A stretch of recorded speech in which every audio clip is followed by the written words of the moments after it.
we switched the room around a little bit today because we're going to have a little bit different of a style. I just first always like celebrating any wins anyone has. Talk about something positive that's happening personally or professionally. Anybody in here? Listing appointment next week. Michael, listing appointment next week. Hey. I'm closing today. Herman, closing today in California. Yeah. Hey, so he's gonna hurry out to closing, so you don't want to miss that one. Anyone else have something cool?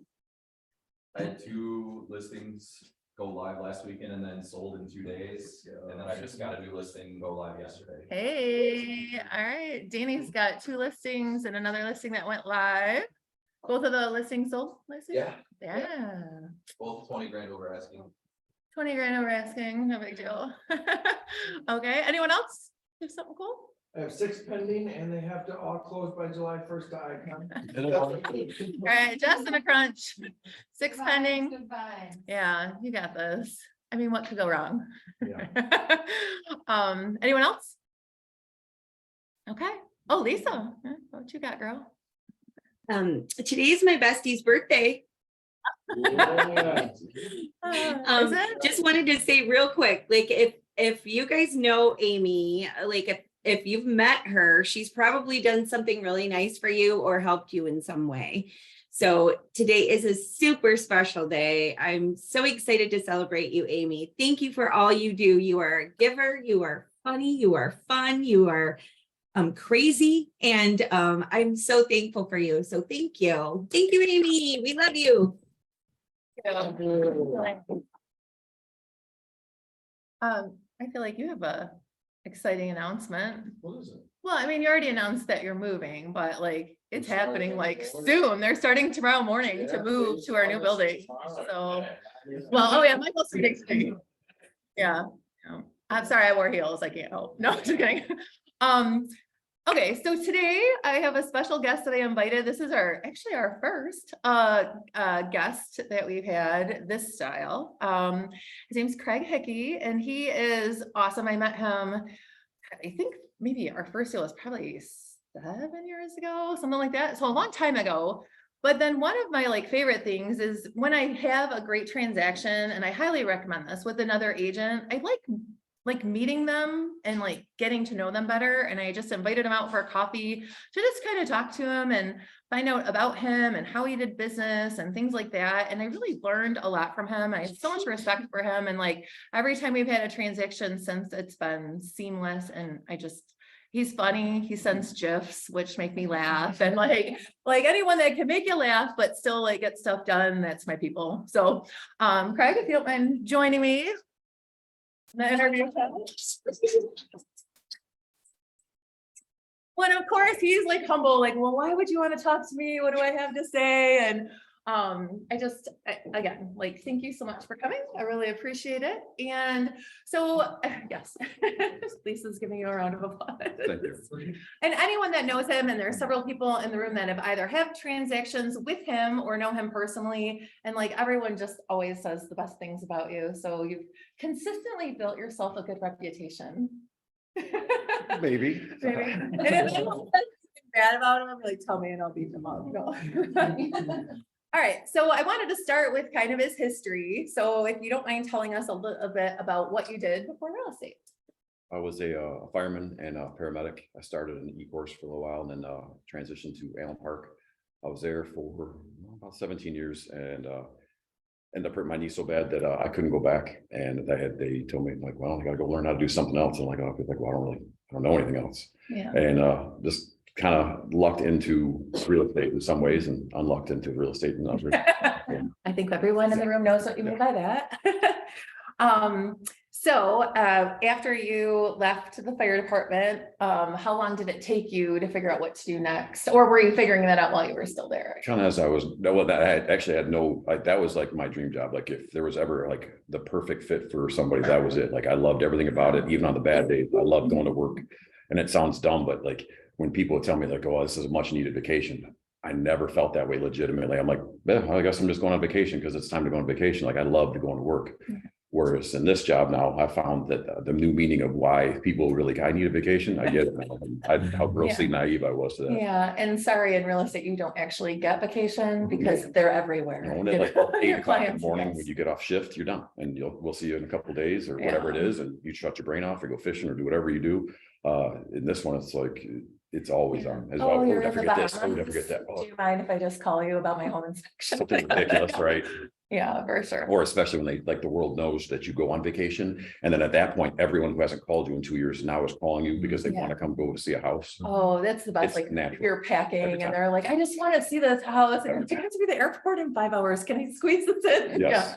Yeah, everyone has said that, like, you get that rush, right? But if you want to get busy, you go on vacation, because it always happens that way for sure in real estate. Okay, so how many years have you been a real estate agent? Going on about 8, I think now. Okay, and when you initially started, where, like, how were you brought into the business, or how was this even brought up as a concept, I guess? Well, I wasn't sure what I was gonna do. Everyone kind of assumed I'd just go into nursing. And I don't know if you don't know, like, emergency room nurses, if there's ever like a World War III, go get emergency room nurses to be on your side. They're the Yes. toughest people I know. Yeah. I didn't think I was tough enough, honestly, to be like an ER nurse. I'm like, those ladies are tough as nails, and it's 12 hours of this. And I'm like, and then I thought, well, maybe building, because I was, my side job was a contractor and I knew building well. So I'm like, well, I don't want to do drywall. I don't want to do electrical. I don't want to be on my hands and knees. You know, my legs are already beat up as it is. And a friend of mine says, hey, would you mind going with me I'm looking for a house, and my real estate agent keeps telling me everything's beautiful. I'm like, well, yeah, I'll go. And so I just went, and I probably sounded a lot like a home inspector. I'm just playing, that's broken, that's messed up, that's wrong. And the agent, absolutely, there's no way you could tell, like, she was a bad poker face, like, just hated me. And I'm like, Okay, so You that's don't who know doesn't that. like you. oh yeah, Then, that's okay. for sure. That's That's at least the one. person. Okay, And she's go on. looking at me like, what are you saying to her? Like, house sucked, it was bad. I'm like, I don't know, this is a bad house, why would you want her to buy that? Yeah. And so she's like, I don't want him going on any more of these. And I'm like, Wow. all right, well, I guess I'm not. And she's like, oh, no, you're going on all these from now on. I'm like, Yeah. all right. And so I kind of thought of going into home inspection. Like, she was like, I could probably do that. And she's like, why don't you go into real estate? I'm like, I don't know. I'm not a salesperson. I'm not good at that kind of thing. And she says, just do what you just did. I'm like, that's not gonna work. So I was like, all right, well, whatever. And then down the road, I looked, I'm like, well, I guess I'll try it. And I was working as a construction manager for a small company for a while. And I said, well, I'll just do a part-time, dip my toe and see how that works. And I wasn't doing well at either. I was working like 20 hours a day, and I was doing a little bit of this. I'm like, well, I can make my phone calls when I'm doing this, and I could do it. And neither one was working. So it was either like jump full in or don't. Yeah. So that's kind of when I decided, I'm like, well, I guess we'll find out if I can do this or not. And the lady I started with was funny because it was a very, like, a clash in ideologies, I guess. Okay. I don't, she wanted me to read scripts and say, if they say this, you say that. And I remember one time she's like, well, if we go in there and they don't like the house, what do you say? I said, well, we should go to the next house. And she's like, no. Like, she's like, no. What would you really say? You say these things. And like, there's like a list of things to say. I'm like, I'm not saying any of those things. Like, I always feel like if you've been to, no offense to these people, but the art van, like when you walk in art van, the first thing they do is they come rushing at you. And the first thing everybody does this. I'm like, I don't want to ever give that person that feeling. Yeah. So for me, transitioning from the fire department to real estate, I struggled with, because you go from something where when you tell somebody, hey, I'm a real estate agent, or versus you're a fireman. Oh, you're a fireman. Yeah. Oh, that's Thank you for like, like legitimately, like Yeah. we've saved babies. I remember one, a baby drowned in 7.5 minutes. I'd laugh because they made fun of me for this. Like, I look like a dinosaur hurdling a fence. They said, jumped over the fence, grabbed the baby, 2 breaths, got in the ambulance, 8 minutes to the hospital breathing. That to me is cool. And I'm like, what part of this is cool? I don't really, it took me a long time. And somebody told me, it's like, well, like when you're a paramedic, are you the best paramedic out there? And like, unless God himself is going to come down and take that person, you're going to take care of that person. I'm like, well, yeah, of course. Like, well, why is that different than real estate? I'm like, well, no, I guess I could do it that way. And that's where I separated myself from the salesy part of it. And I just said, well, if this is not going to work and I'm naive to think that I can just be real and take care of people and protect them, I guess I'll just fail being real and I'll go be a home inspector if I have to. So it's been about 8 years. I've learned a ton, both good and bad. I've learned a lot about myself, things I didn't think that I never thought. I'm like, I don't have a limit of what I can do. I do things about the job that were a lot tougher than I would have ever imagined. the grit, the self-determination, the motivation it takes to stay in this. And I think regardless of what side you do, whether you're sales or whether you're, protecting mindset or whatever way you do it, like those commonalities, like if you're a successful agent, it's not an accident. This is, people think they look at you sometimes when you go into a burning building and they're like, oh, you're crazy. This job is way more stressful and way more difficult than running into burning buildings. It never shuts off. Your brain is always working. And even though you do a perfect job sometimes, like I remember a lady called me at 11:30 on a Saturday and I didn't answer. And from that point on, even though I did work on her house myself, I fixed things, garage doors and closet doors and made sure all the stuff got taken care of. I didn't answer at 11:30 at night. From that point forward, I was the devil. I mean, it was kind of selfish. I thought so like, too. answer your phone. And I did. It's like, so now I've learned to tell people, I said, I'm just so you know, you call whenever you like. But at 11:30 at night, I'm either drunk or sleeping or both. And either way, I'm not answering the phone. And I'd stick to that. So you set those expectations for people. And that's something that that I've learned is having to set those expectations and how important that comes to you. Like, hey, your boundary is at 9 o'clock at night, your phone shuts off. Yeah. But if you answer it, it's on you because now you're setting that expectation that you answer at 9 o'clock at night. You're so right. You're so right. It's like with toddlers, like when you like set the hard line and then you like flex on it. I'm not buying you that. I'm not buying you that. And then you buy it. And then they're like, well, they're going to buy me something every time now. And that's exactly clients. I always say the same thing, well, I'll answer my phone as long as I'm awake. And if I'm not, I haven't learned to answer my phone while I'm sleeping yet. So, or something like just so that there's a line of some sort.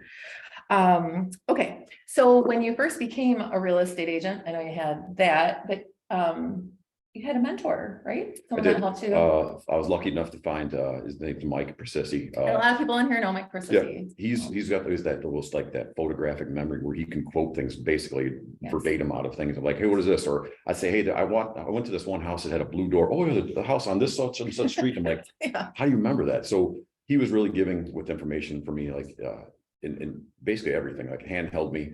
The one thing I respect the most, and I try to do for anybody that ever asks me questions on things is he never acted like I was an idiot, even though I didn't know anything, even though the questions I asked were ridiculous. Like I remember, what is an inspection period? How long does that last for? Stupid things that I should have known that as a new person. I didn't know anything. So walk me through the entire process and then just kept repeating those things over and over again, and was never ridiculous, never treated me like a dummy, even though, like I said, I was. And so I've always respected that. And I try to do the same. Many times somebody asks me a question, I actually tell my clients, I'm like, you will have dumb questions, no matter how dumb you think they are. Please ask me. I will never make fun of you. I'll never give you a hard time. I don't say there's no dumb questions because honestly, I've heard some pretty good ones. There's some super dumb questions. Let me know if I ask you one of them. No, but yeah, there are super dumb questions. Yeah, and I remember Mike, he spoke like so highly of you, and he had so much respect for what you had done in your previous, as a firefighter, and he is a veteran. And Mike was just I felt badly that you couldn't continue on in a job that you love to do. So he wanted to help you be successful, and he knew that he could. And he just loves you. I was nervous. I mean, you have 3 daughters that all need, colleges and ice sculptures at their weddings and those kind of things that are like, they're going to have to be paid for by somebody. Yeah. And, I had to learn how to do that. And this is the only thing I came up with. So, yeah. So what was your most successful year so far? Monetarily, I would say it's kind of like a twofold answer on that one. Like I learned about myself that year too. Like I think I did like 16 or 17 million in volume and like 70 something sales. Mm-hmm. Financially, great job. Mentally, it was probably the worst year I've had because I learned that I don't want to do that many. That's not where my happiness is. And I remember when I first started, they asked me like, how much do you want to make a year? I said, I don't know, 30 grand, 40 grand. And they all laughed. I don't know, is that funny? Is that dumb? And I guess I think in terms of like, if you're coaching a team and your mentality is focused on winning, you're just focusing on the sizzle part, not the substance part. So it's like, for me, I'm always thinking in terms of like, I just want to be really good at my job. If I do really good and I'm good at what I do and I'm thorough and people are happy with me and they can trust me, I think the money will come on its own. So same with coaching. If you work on coaching, if you work on teaching and having those kids love coming to practice and have a good time, wins just naturally come by that, not the other way around. Yeah. So that year, like I don't want to do it again. I'm good. Like, and some people are wired for this job. Like when I tell people I go into burning buildings, they look at you like you're crazy. When somebody tells me I love real estate, I think they're crazy. Damn it. I do. I mean, I do love it, but I totally get what you're saying because I've done a lot of sales and it didn't bring me the joy that I thought it would, right? You could have plenty of money, but like, you're like me, like you like balance. You want to be with your family, your kids, your daughter, you know what I mean? Like you want to be involved and have, you know, a work-life balance. So like, I really respect that, because it's easy to get caught up in that. Oh, very. And then you take a month off and then you're 3 months behind.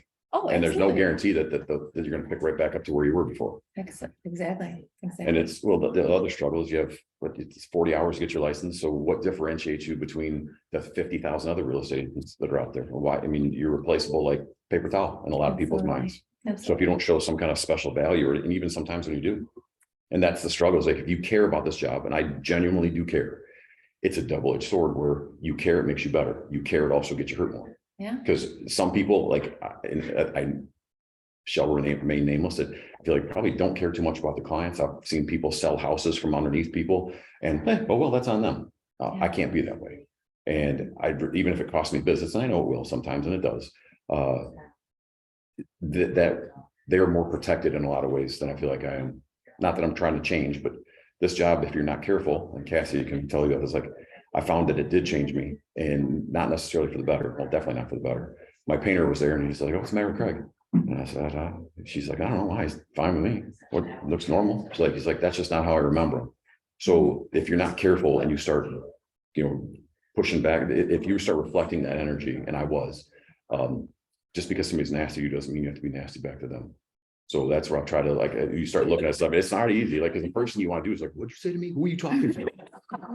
But like, Let's go parking lot now. that nasty, that you start letting yourself become that way. It's like, it steamrolls, and then you start becoming nasty more often. And I'm like, I caught myself, like, at first I was like, "Oh, it just reflects energy."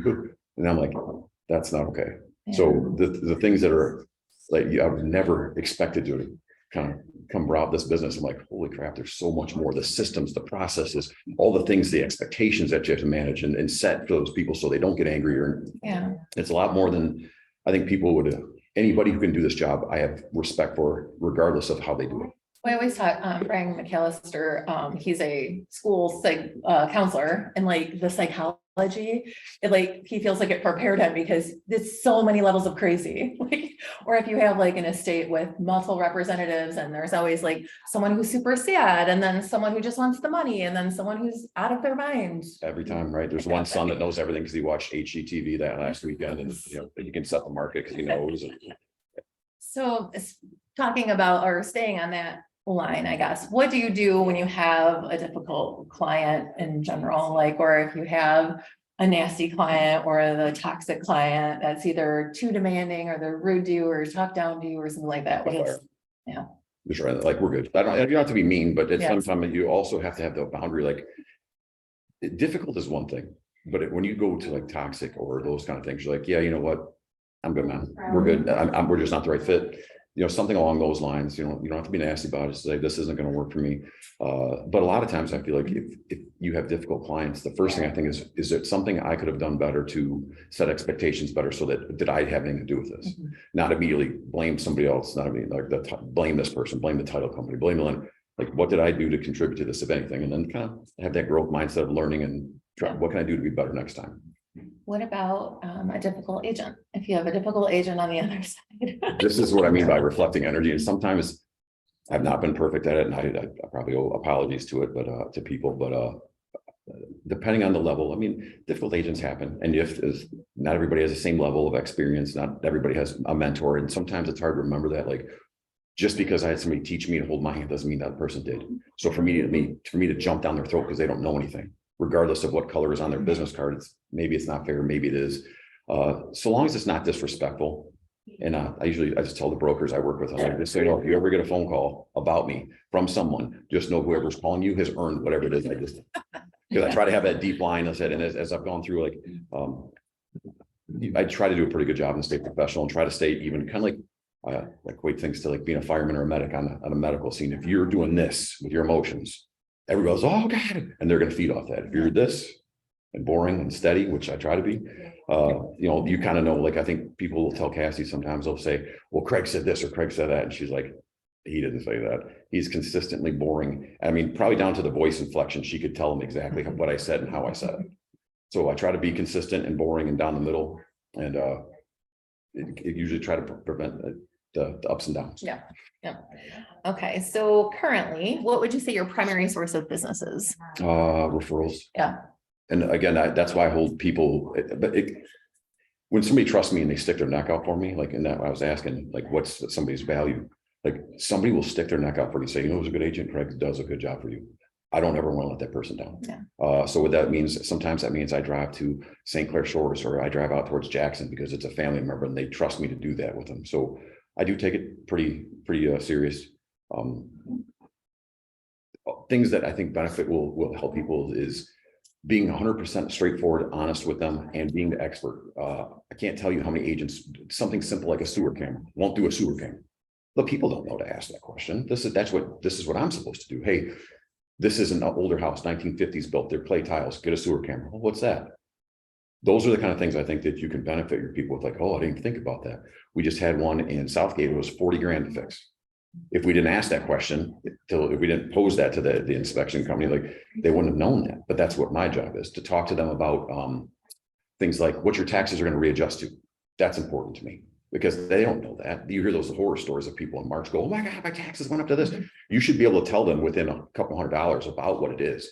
This is about what's going to go up to. And I had a lender call me a dumbass. Oh, that guy, that's just a dumbass realtor. I'm like, I am, but I'm still not wrong about this. So it was a retired Navy guy whose wife loved the house. And he told him the house in Flat Rock is going to be about $4,000 a month or a year in taxes. I was like, it's $360,000. I go, you're going to be north of 8,000, probably like $8,300 or whatever I think I said at the time. Oh, you're an idiot, stay in your lane. And you're just trying to scare people. And at first, well, yeah, I guess I am trying to scare people. Like, he should know that before he gets locked in. And so and then he called me back to tell me, he's like, yep, now he's not going through the deal. Neither one of us are getting paid. I was fine with that. Okay. And what he doesn't understand is that guy's entire family now comes back to me, but nobody uses him anymore. So just coming from that level of protection, like, just be honest with people. And sometimes it may cost you more houses to go to. And I tell people right out the gate, just the way I do things, you're going to go have to see more houses with me. And I'm not going to blow sunshine up your backside and tell you everything's beautiful and there's rainbows and unicorns in your backyard. And sometimes that works out, and sometimes people don't like that. I had a lady tell me her words. She was hoping this would be a much more whimsical experience. She wanted me to tell her that tea and crumpets were going to be had, and that this is a lovely for your tea party. I'm like, I look like Shrek, and I don't write poems. So I'm like, this is who I am. Like, I'm not going to tell you things, so being honest sometimes works both ways. Yeah, for sure. Is there anything that you've done, like, in the past, besides building, obviously, your referral business, to grow your business? Any kind of marketing or any kind of? I'm terrible at lead gen? marketing. I'm terrible at marketing, and mostly because I don't try, and I don't want to try. I don't like it, so I don't do it that way. It's probably not good. It's like a ninja real estate agent. Like, I don't like having my face on a business card. I don't like having Facebook. I would not have any marketing if I didn't have to. I don't need accolades. This is the first time I've ever sat down and done any kind of interview for anybody for any reason. That even to the point where, like, those magazines ask you, hey, I don't, who cares what I have to say, honestly. So sorry for boring, right? But it's like, so no, as far as that goes, I've tried all the op cities and the Vilopos of the world, and like, to some extent, some work, some don't, and it all really comes down to what kind of follow-up you have, and each system has its own thing that you need to be good at for you to be good at it. So I don't do a ton of marketing. I rely quite a bit on word of mouth and people sticking their neck out for me. When you have title people who recommend their family to, they know all the agents, they still recommend me. Like, that's a huge badge of honor. Like, lenders, like, hey, this is my sister, would you mind taking care of her? I trust you. Like, that to me means everything. So the integrity part is huge to me. And that's really probably how I try to get most of my business. Yeah. Do you call at all, like, your past clients or anything like that? I will just but it's never to, that's another thing they always said, you're supposed to call and tell them, who do you know that's looking to buy or sell? I'm not judging. I'm just saying, for me, it doesn't work. So I just call them and say, hey man, how you been? That's it. Just, what are you up to? And just, I haven't talked to you all. You got any pictures of your old house? And those things I genuinely am interested in seeing. How's the baby? How's kids? But as far as like the hard press marketing and the cold calling stuff, I don't do any of those ever. Never. Okay. Have you ever tried anything in in business that did not work at all? I could write a book, yeah. Yeah, I mean, you name it. I'm like, basically from the beginning, for the scripting part of it, like that part, I'm terrible. I'm just genuinely who I am and unapologetically. So like, I don't ever want to hurt anybody's feelings. I try to do my best job and be straightforward, but I don't know how to be anybody else. I'm not going to try to be anybody else. And when I tried those and those push marketings and those, hey, you got to call and say this when they say that type of thing. I'm like, the different marketing, I think Ylopo was one of them. I tried it. It was just insanely expensive that didn't work for me. Like, oh, you just got to hire this ISA and this teams. And I'm sure for people that works. For me, it doesn't. So it's more about kind of finding what niche you're happy with and where you're happy about transaction wise. I'm not looking for more. I'm happy with where I'm at. I'm not trying to build a team or I'm not trying to take over the world. You wouldn't even know where I was if it wasn't for real estate. I'd probably be in the middle of the woods somewhere. Nobody here from anymore. Have you ever listed like a expired or for sale by owner property? In general, they're again, this is me being not politically correct, but it's like they just feel like they're the smartest people in the world. And if you know going into that, that's the expectation. And a lot of times you know what you're going to get yourself into. It is more difficult, but yeah, you can do them. Sometimes they want you to, be a certain personality, like just tell them everything's amazing. You should list your house for 700,000 when you know it's like 500,000. I still go, this is what I think. Sometimes it gets me, sometimes they appreciate that, and sometimes they tell me to get the hell out of the house. It's happened. What to you has been the biggest challenge so far in your career? The amount of stress that never ends in this job, the amount of, from all different angles, that is working with other agents, working within yourself, working with different processes and systems and buyers. And I mean, all the things that I don't think anybody can ever experience or can tell you unless they've experienced for themselves. And that's why, like I always keep saying, like, no matter how you are successful in this business, it has to come from a grit that is impressive and has my absolute respect, because this job is so much more difficult than I would have ever given it credit for. There's nobody coming to save you. You are on your own. It's like getting kicked in the middle of the ocean in the deep end kind of pool You're gonna thing. be fine. You're gonna be fine. I never thought that, like, oh, there's nobody coming, like, oh boy, like sink or swim, it's on you. That's also the part I kind of liked, is where it is based on your determination, your self-work, your work ethic, those kind of things. And if you do the right things the right way and you work hard, chances are you'll be okay. Yeah, I don't think there's anybody in this room that's successful. It's an accident. agree. What about systems? Like how? I love systems. Anything that can make me more efficient, I love. And it gets, efficiency is something I've learned I really like. So having email templates, being able to send emails in the morning, like I use Dotloop, so having Dotloop sync to my calendar, so I know, all right, this is the date for this. Anything that can automate something, I'm surprised by how many agents will use like an Excel sheet.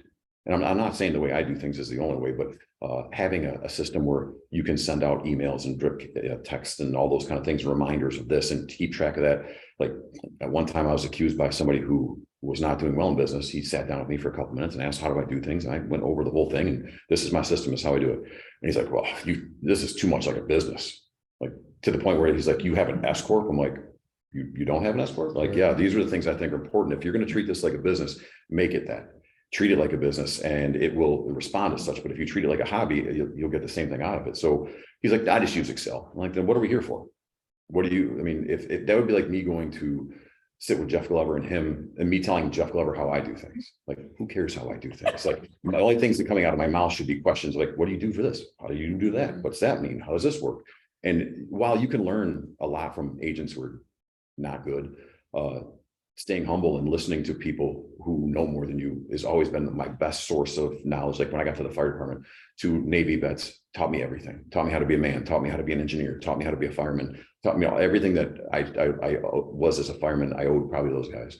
And the same to a lot of the people that I talked to in real estate. Like I would be nowhere without so many people who have been very giving. That's awesome. But I think that's the best part, right? When you run into people that are actually willing to share what they know with you. I mean, like, It's rare. it is rare. And like, I didn't want this to ever, like when I came here, I was like, my biggest fear is like, I don't want to come up here and sound like I'm pontificating about myself. I'm amazing. I'm great. I'm nobody special. I try to work hard and do my best. And if somebody asks me for help, I try to always try to return that favor that Mike gave me. The struggle, I think, in this business is the ego that goes along with it. No offense. It took 40 hours to get your license. Yeah. That part ain't hard. Being really good at your job is what really is the difficult part. So anytime that you can talk to somebody that's good at what they do and just take a little notes, and maybe I want to do this or I can do that. But a lot of people want to tell you what they can do, or why they're successful. Like, no offense, you did 15 transactions a year. You know, not that's a bad thing, but I want to, you know, be humble and learn from people that will teach you, basically. I agree. What do you like most about real estate? I have to remind myself of this frequently, but because a lot of times I'll be feeling bad for myself. I'm like, oh, I gotta go show 15 houses today, and I gotta, you know, it's hot outside, and I'll drive through my neighborhood and I'll see a kid who's out there laying sprinklers, and it's 95 degrees and he's melting into the dirt. And I'm like, who am I to feel bad about getting out and pointing like that? This is bad, that's bad, get back in my air conditioned vehicle and drive. I like the flexibility. I like the fact that everything is based on me, sink or swim. You do good, it's your fault. You do bad, it's your fault. And you don't have to rely on anybody necessarily for your money, for your ability to make a living. And again, that's the same thing that everybody has that's any good, is if you are self-motivated. You know, a lot of times those people have to go to like the Tony Robbins of the world. They struggle in this business because it is such a beatdown that I don't think people could ever appreciate it until they're actually in it. Well, I guess that answers my next question is what do you like the least about real estate? Most, no, it's real estate has given me an opportunity to pay for my daughters to go to school, as I said, and to give them better opportunities in my life that I would have never had without it. There's all sorts of bad with real estate, there's no doubt, but also like when you choose another job, you're going hours for dollars, and it's somebody else's that you're really paying for. So I would rather work for myself and take my chances on me.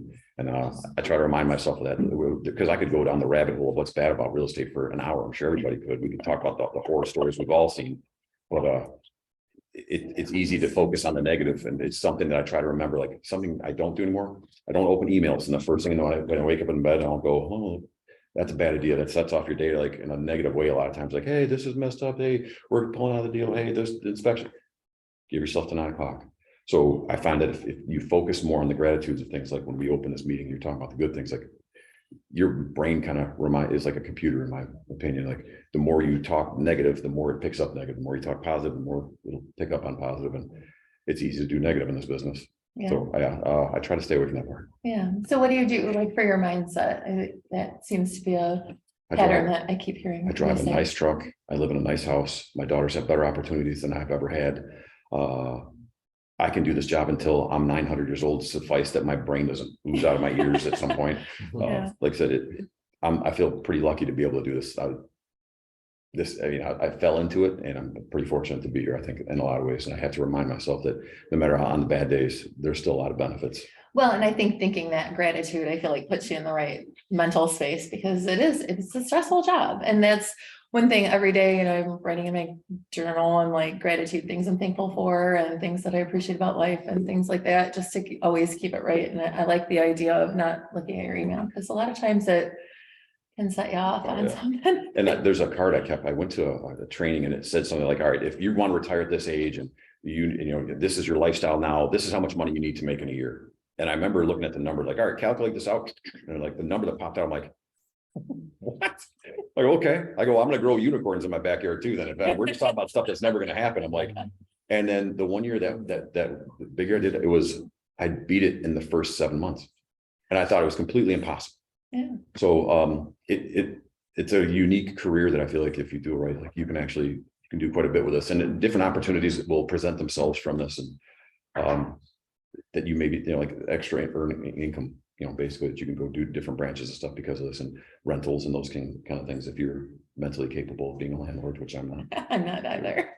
I'm like, that's when I draw the line. I'm like, yeah, I've had a lot of like people looking for rentals, and they're like, yeah, you know, I was late at my other place, I'm getting evicted and my credit score is like 450. And I'm like, we're going to be competing against like 25 people for this one rental. Like, I'm on the landlord part. Like I tried that for a minute. That was call in the middle of the night. Hey, my furnace is out. Help. Because I can fix stuff, so I'm gonna go fix stuff, right? And I'm like, I don't need I'm young, stupid, and I don't need a company to take care of those things. I'm like, but looking back, I'm very lucky not to be in rentals anymore. Yeah. What about how many hours a week would you say that you work on average? It varies. Like some days, like I said, you'll be 2 or 3. I try to do something every day. And then some days it'll be 10, 15. And there for a long time, like that busier, it seemed like it was every single day. You go show 10 houses a day, you come home, you do your work at night, you fall asleep, your mind. And that was like, sometimes when people ask you, like, what's your secret? Like, I work like a dog. There's no secret. Like, and like anybody else that's successful, this is like, they work tirelessly behind the scenes to make sure everything happens. It doesn't happen by accident. And so like, I've learned like who you bring around you is important too. Like your title company or lender can make things either substantially harder or substantially easier. There's, every title company is great when everything is great, easy. But when something goes sideways and you need a little bit, that's where you find out who you can trust to help you in your business. Absolutely, absolutely. All right, and how do you stay current with like changes in the market? Because obviously this market is a lot different than the year prior and the year prior and the year prior. How do you adjust or stay current with it? I struggle with that part because I feel like the most part I drive and I go do my showings and I'll do all the stuff on the outside, and basically Cassie does the inside stuff and all the marketing and the keeping up in the currents. Every year I try to, when it slows down in winter, I try to come up with the systems, right? Where am I failing at? What am I doing best at? And I try to make like, all right, this year I'm going to do this better. And I focus strictly on that thing. Or I'm doing really bad at this and this needs to be changed. So, keeping up on my CRM last year, I wasn't doing good enough. Mm-hmm. So that was this year, and it's made a substantial difference in returns and in engagements and those kind of things. So knowing your weaknesses are just as important as knowing your strengths, I think. And as far as keeping in contact with your CRM, is it mostly phone calls, texts? Do you do mailings? A little bit of both. A little bit of both. I don't do mailings. I don't do postcards. And again, there's nothing wrong with it. It's just I don't. And I like to just be casual about things. So I'll just call people every once in a while, like, hey, how you been? What's up? Or if you see that they've been looking in your portal and you're like, hey, just notice you're looking, anything new, anything pop up, that kind of thing. But I never want to be pushy salesy. So I'm very cognizant of that. Yeah, I appreciate that about you. Anyone have any questions? So open it up, just saying, anyone has any questions or anyone on Zoom have any questions? No? There is a question in Zoom. There is a question in the chat. Oh, is it? Okay. So I can't see that far. Hold on. How can you figure out taxes with a couple, Stacy, within a couple? There's actually a state website. So would you go and now when I tell people, I say it may be a little bit less, but essentially you come up with the SEV, you come up with the city and the school district, and those things kick out a millage. And so basically you take half the house. Not all communities will do it 50%. I understand that. But if you tell somebody your taxes are going to be 8,500 and they're 8,200, they're not angry at you. But if you tell somebody their taxes are 4,000 and they're 8,200, you're having a completely different phone call. And I can send you that website. I use that all the time. Things I'll use like that are helpful. Home Snap is a good one for, it doesn't tell you, let's see, Home Snap gives you the property a lot of times. So if you're out in like Monroe and you're not really sure where you are, you can do the map and it gives you a pretty good layout of where you are on the property. So that's helpful. Using like Remind, you can find out whether it is in a flood zone or not. That's obviously important to some people. They are, because you don't ever know. Sometimes you're in the middle of Woodhaven and you're in a flood zone. Yeah, but the taxes is a big one. I use that all the time because lenders a lot of times either on purpose, which may or may not be true, or on accident, forget to tell people because it is scary. And that's a scary conversation. And anytime you hear that story in March where somebody's like, oh my God, my taxes went up to this. Somebody didn't have that conversation with them. And again, I just feel like whether this is my lane exactly or not, I know it. And so I should be telling these people to prepare them to protect them from that. Hey, if you're okay with $8,300, then you're good.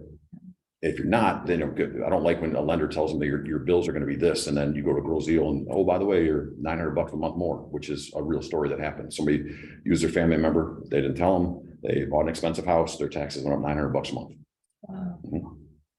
Yeah, and that's important just to keep in mind. And, we've talked before about having them contact the municipality. You can always have them contact the tax assessor and say, if we purchase a property for this price, what are our new taxes going to be? And you can always do that as well.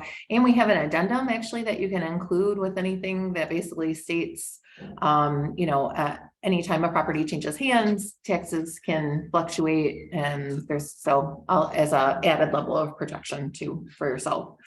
Anyone else have? Wait, I have to read this.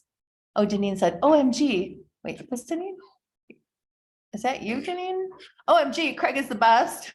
This is so great. I love this. Lisa LaRue loves real estate. So Crazy. we found her. Yeah. No. I really do. When it's good, I love it, but if there's, of course, a lot of bad too, right? It's like, I don't know, 50-50, maybe? I don't know. You are an Maybe my optimist. math is off. So you are an optimist, right? Yeah. But I think, because I'm largely a referral too, and it's like when you walk into a listing appointment and they're just like, oh yeah, what do I sign? They're not questioning you on anything. Do you ever get objections at this point in your career? Oh, yeah, all the time, Yeah. especially if you're honest with people, like, I think it was George Carlin says, like, everyone loves honesty until you're honest with them, and then you're an a-hole, like, sometimes, like, and you'll have people will tell you, like, we did one in Gibraltar, like, the other agent said 480 is what we should list at. I'm like, you can list at 580 if you like. I go, this house will appraise for around 380,000. I go, look at your numbers, look at her numbers, look at my numbers. I go, I'm just being honest with you. You're making life decisions based on somebody who's going to blow sunshine up your backside. And I'm not trying to be rude, but this is a big decision for you. If you only get 380 out of this house, are you good with that? Well, yeah, I can do that. I go, so they ended up, after like 5 agents, they went with me for telling the truth, and it appraised at 382. So those kind of things. And sometimes it works the other way. Well, I'll tell people, hey, this is what I see. And they're like, somebody will go, oh, no, we'll get you $1 million for this. That's a decision you have to make, is like, you want to try and take that listing as, something is overvalued, and you are always going to be the problem. It was your fault somehow. Like, you told me to list at this. And so it's always funny how they'll quickly change it back around to you. So I've actually had people sign like, hey, remember when I said this number and you said this number? And like, well, yeah, I'm like, okay. So I've learned that, like, if you're going to do that, just know that there's extra that comes with that, the extra baggage that's coming with that transaction. Yeah. What do you do if someone asks you to reduce your commission? Craig, we'd really like to hire you, but is there any chance you would do it for 5%? I'm pretty nice about it. It's like, you know why? There's a clearance center at Walmart. Because those products aren't worth what they're listed at. I was like, my numbers can substantially, like, you might save $1,000 on commission from somebody else, maybe 2,000, but you might lose $10,000 because have they spent 17 years negotiating against the state's top attorneys? I have.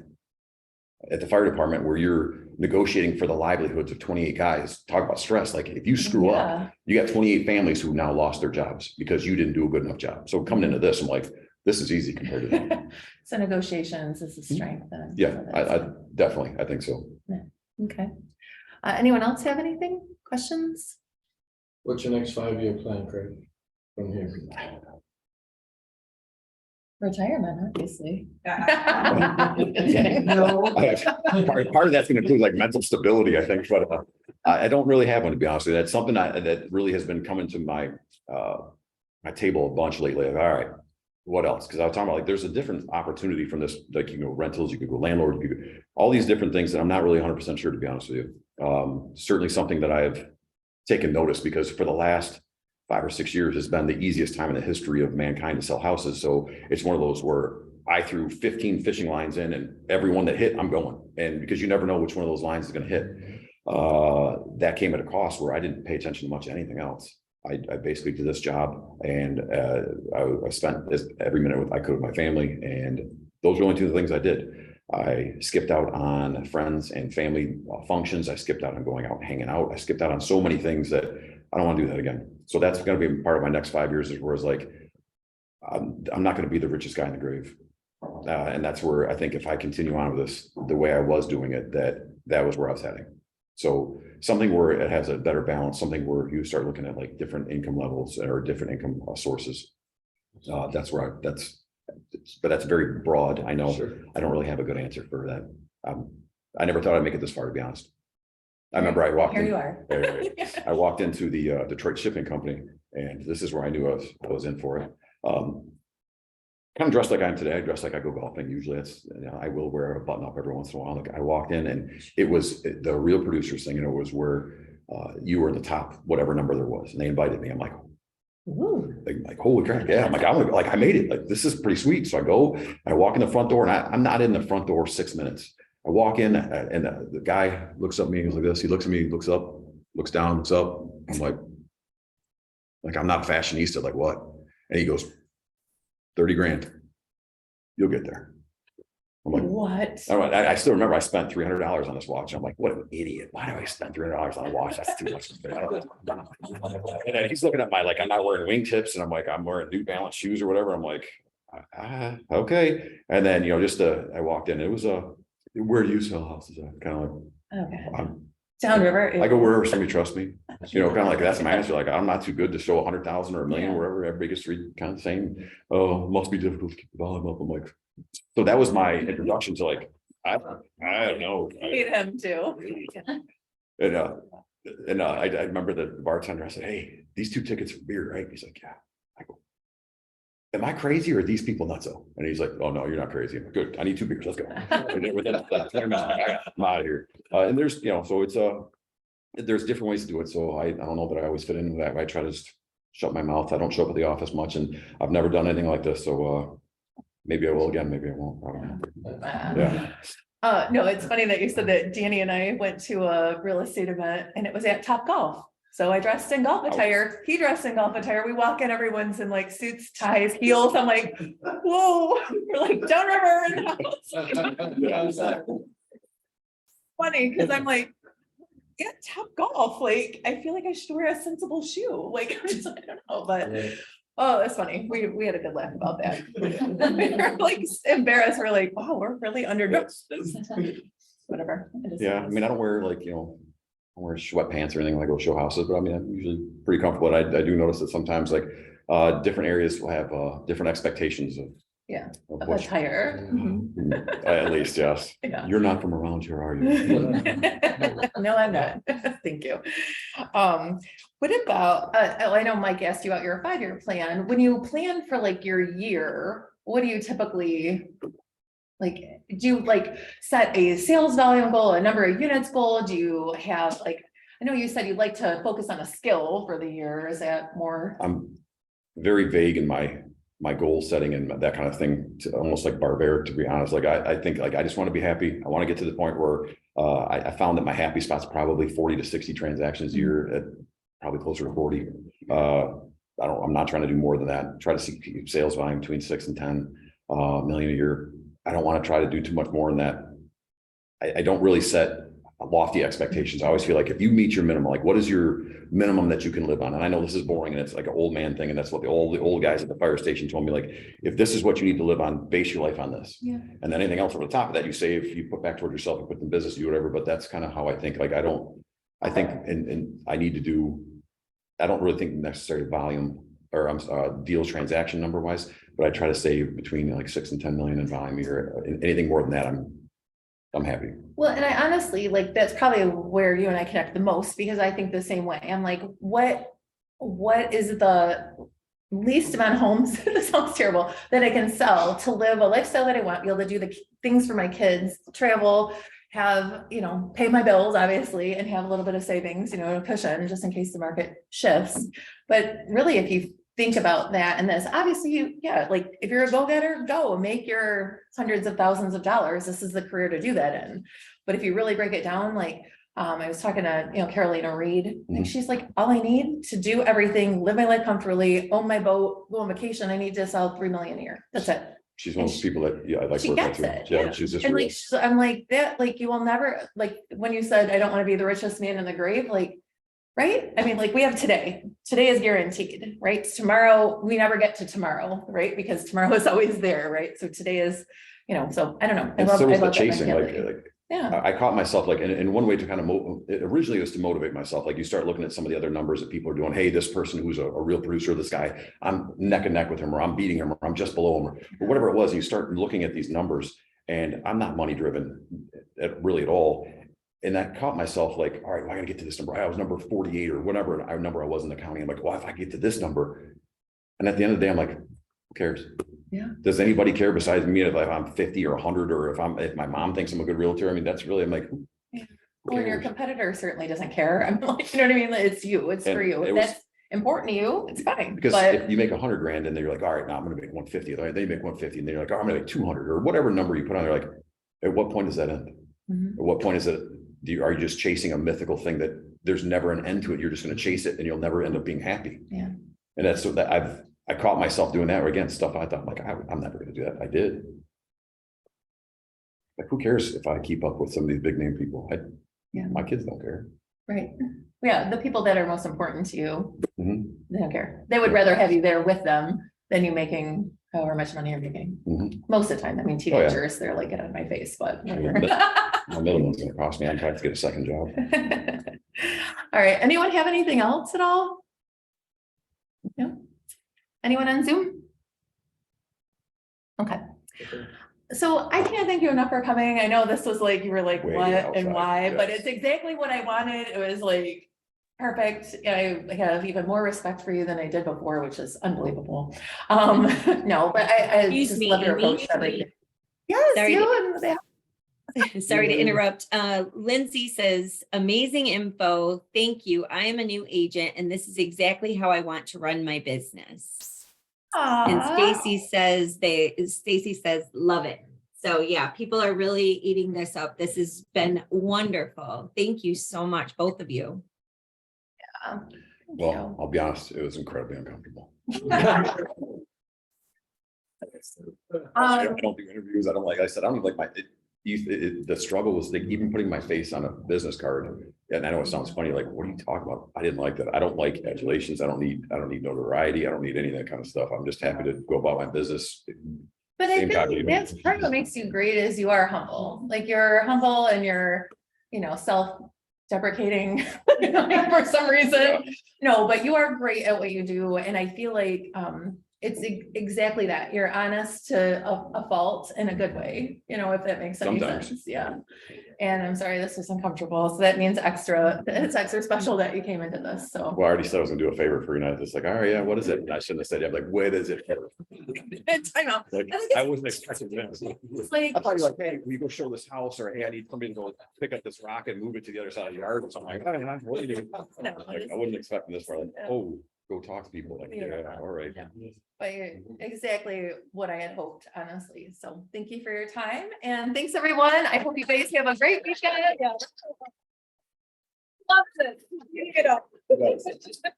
No, but seriously, thank you guys for attending. And Lisa, did you have a question or that? Oh, yeah, it's you clapping. My eyes are so bad. I'm like, what is that? No, but seriously, thanks for everyone for being here. I hope you have a great, successful weekend and have fun. Do great.